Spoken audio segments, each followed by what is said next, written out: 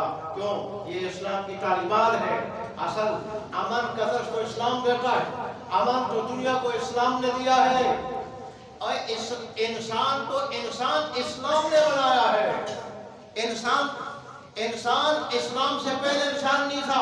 عورت کے ساتھ کیا سلوک کیا جاتا تھا؟ خاص کر ماہواری کے دنوں میں عورت کو الگ کمرے میں بند کیا جاتا تھا، الگ کمرے میں بند کیا جاتا تھا، اور اس کو الگ برتن میں، جیسے کتے کے ساتھ لوگ سلوک کرتے ہیں، کتے کے ساتھ اس کو الگ برتن میں، مخصوص برتن میں کھانا ڈالا جاتا تھا، پانی ڈالا جاتا تھا، اسی برتن میں کھانا ہوتا تھا، اسی برتن میں پینا ہوتا تھا۔ فرانس والے تھے، جیسے تفسیر درست قرآن والے نے کہا ہے، فرانس والے تو کافی عرصے تک عورت کو انسان ہی نہیں مانتے تھے۔ وہ کہتے تھے یہ انسان نما کوئی جانور ہے، انسان نما کوئی جانور ہے۔ تو یہ انسان کی شکل میں درندے تھے۔ ان عیسائیوں کو بھی انسانیت سکھائی اسلام نے، یہودوں کو سکھائی اسلام نے، ہندوؤں کو سکھائی اسلام نے، ساری دنیا کو اگر انسانیت سکھائی تو اسلام نے، اور انسان کو حقیقی انسان بنایا اسلام نے بنایا۔ اور اسلام نے عورت کے حقوق دیے، جب ماں ہو کیا حقوق ہے، جب وہ بیٹی ہو کیا حقوق ہے، جب بہن ہو تو کیا حقوق ہے، پڑوسی ہے تو کیا حقوق ہے، باپ ہے تو کیا حقوق ہے، بہن ہے تو پھر بیٹا ہے تو کیا حقوق ہے، اور پھر رعایا ہے تو کیا حقوق ہے، حکمران ہے تو کیا حقوق ہے۔ یہ ساری کی ساری چیزیں اسلام میں بھی۔ بہرحال اصل تقریر کا موضوع کیا ہے کہ ایمان اور آزمائش لازم ملزوم۔ ایک باتیں تو ضمن بیچ میں آ گئی، ضمن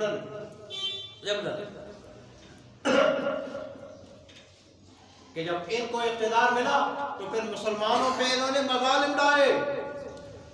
ڈائے، بات یہاں سے دوسری طرف چلی گئی، مظالم ڈائے، اور مسلمانوں کے ساتھ وہ سلوک کیا جو لوگ جانوروں کے ساتھ نہیں کر سکتے، وہ سلوک کیا، وہ مظالم ڈائے مسلمانوں پہ۔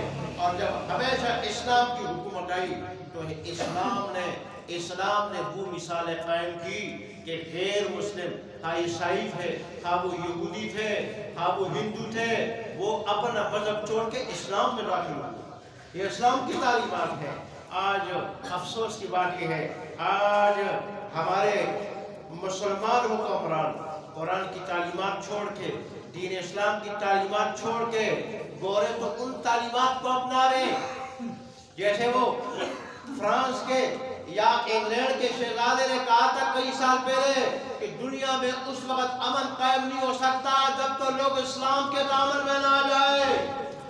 وہاں کے تو حکمران اور شہزادے یہ کہیں کہ دنیا اگر امن چاہتی ہے تو امن اس وقت تک قائم نہیں ہو سکتا جب تک دنیا اسلام کے دامن میں نہ آ جائے۔ اور ایک ہم مسلمان ہیں کہ ہم ذہنی ان کے ایسے غلام بن چکے ہیں، لاڈلی کالے کی تعلیم پڑھ کے ایسے غلام بن چکے ہیں، اور ان کے زیر سایہ رہ کر، زیر حکومت رہ کر ایسے غلام بن چکے ہیں۔ ہم بھی، ہمارے حکمران بھی، کہ ہم کہتے ہیں کہ جب تک ہم ان کی تعلیمات کو نہیں اپنائیں گے، ان کے قوانین کو نہیں اپنائیں گے تو اس وقت تک ہم ترقی نہیں کر سکتے۔ دیکھو بہت ساری حکومتیں آج بھی اپنی زبان میں، اپنی تہذیب میں دنیا کی نمبر 1 حکومتیں بن چکی ہیں۔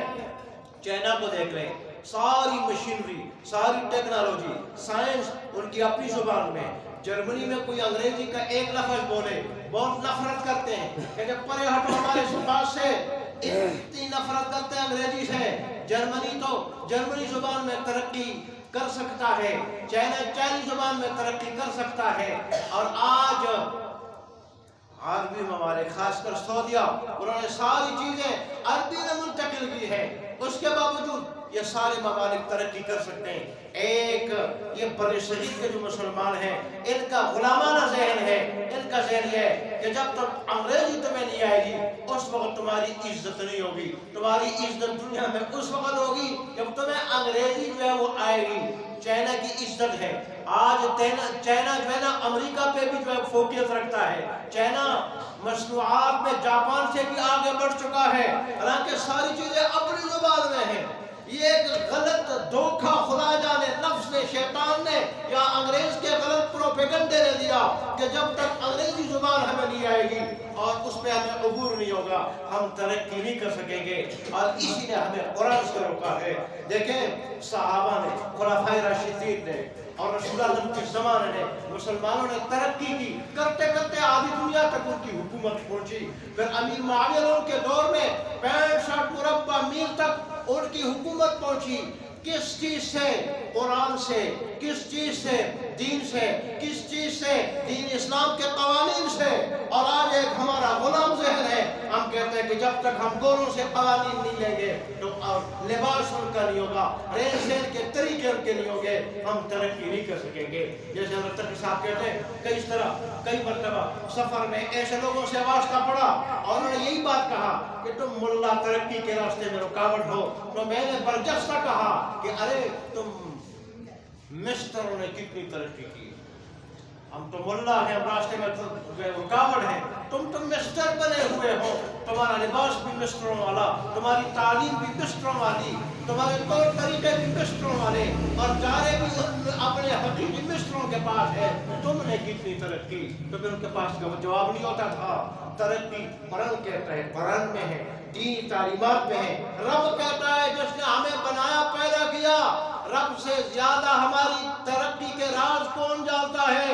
اس رب نے کہا تمہاری ترقی قرآن میں، تمہاری ترقی دین اسلام میں، اور دونوں جہان میں، ہر زمانے میں، ہر جگہ اور دونوں جہان میں، یہاں بھی اور وہاں بھی، اور خاص کر اس حقیقی جہان میں تمہاری ترقی اور تمہاری کامیابی وہ دین تعلیمات پہ عمل کرنے میں ہے۔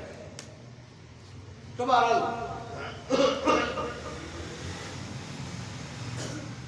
آزمائشیں اگر آ جائیں ان سے گھبرانا نہیں چاہیے۔ جیسے وہ بوسنیا کے 50,000 مسلمان ایک دن میں کاٹے گئے اور آج بھی مظالم میں ہیں، فلسطین والے مظالم میں ہیں، لیکن مظالم کے شکار ہیں، لیکن ان کے حوصلے کتنے بلند ہیں، کتنے بلند۔ بچے کو دیکھو کہہ رہے ہیں حسبنا اللہ ونعم الوکیل، بڑوں کو دیکھو حسبنا اللہ ونعم الوکیل، چھوٹوں کو دیکھو، عورتوں کو دیکھو، جوانوں کو دیکھو۔ عورتوں نے بھی آج کا شرکوفے اٹھائے ہوئی ہیں، کہہ رہی ہوتی ہے حسبنا اللہ ونعم الوکیل، اور ایک دن اللہ ہمیں فتح عطا کرے گا، ایک دن اللہ ہمیں فتح عطا کرے گا۔ اللہ ہمیشہ اپنے بندوں کو مظالم میں دیکھتا نہیں، مظالم میں رکھتا نہیں، وہ بندوں پہ مظالم ہمیشہ کے لیے برداشت نہیں کر سکتا اللہ تبارک و تعالی۔ وہ ایک دن ان مظالم سے ہمیں نجات دے گا، ایک دن آنے والا ہے۔ اس عالم کے ساتھ ان کے علم کو دیکھے، بچوں کے اعظم کو اور بڑوں کے اعظم کو، آج دنیا ان پہ رش کر رہی ہے۔ ہم اگر روز کچھ نہیں کر سکتے اس کے لیے دعا کر سکتے ہیں، دعا تو کریں ہم پانچوں نمازوں میں، اس طرح اجتماعات میں۔ آخر میں ایک درخواست آپ سے یہ کرنی ہے کہ ہمارے علاقے کی ایک مسجد ہے، بلکہ وہ قریبی رشتہ دار ہیں، چھوٹے بھائی کے سسرالی ہیں، بڑے مہمان نواز لوگ ہیں، لیکن وہ آپ کو پتہ ہے مسجد بنانے پہ کثیر رقم خرچ ہوتی ہے، تو وہ وہاں سے آئے ہوئے ہیں، تو رشتہ دار بھی ہیں اور پھر علاقہ بھی ہے، تو مسجد کی تعمیر کے سلسلے میں آئے ہیں، تو آپ حضرات ان سے جو ہے نا وہ دل کھول کے تعاون فرمائیں۔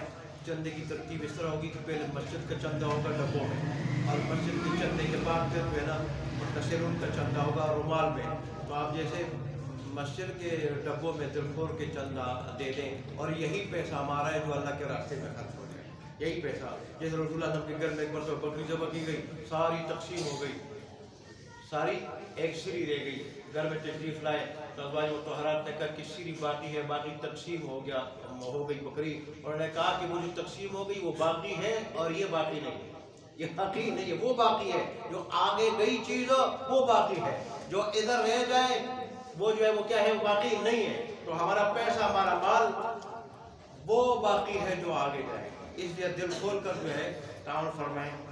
اور پھر ظاہر ہے پھر یہ بھی بیچ میں ایک بات ہے کہ مفتی صاحب کی مسجد سے چند آیا ہے تو اس کا بھی ذرا خیال رکھیں. آپ نے تو اللہ کے لیے دینا ہے اور دل کھول کے دے. اللہ تبارک و تعالیٰ آپ کو جو ہے خیر دے دے. اور دیکھیں مسجد میں کوئی پرندے کے گھونسلے کے برابر کوئی جگہ بنائے گا نا، گھونسلے کے برابر، اللہ اس کے لیے بھی محل تیار کرے. اس کے پاس خزانوں کی کیا کمی، تو پھر جو زیادہ دے گا، جتنا زیادہ دے گا اللہ تبارک و تعالیٰ ایسے ہی اس کے لیے پھر کیا کرے گا، محل تیار کرے گا. تو ابھی جو ہے نا وہ سنتوں کے بعد پہلے مسجد کا چندہ ہوگا، اس کے بعد پھر رومال میں زیر تعمیر مسجد کا چندہ ہوگا. تو دونوں میں دل کھول کے تعاون فرمائے. اللہ تبارک و تعالیٰ خیر عطا فرمائے. پڑھ لیجیے.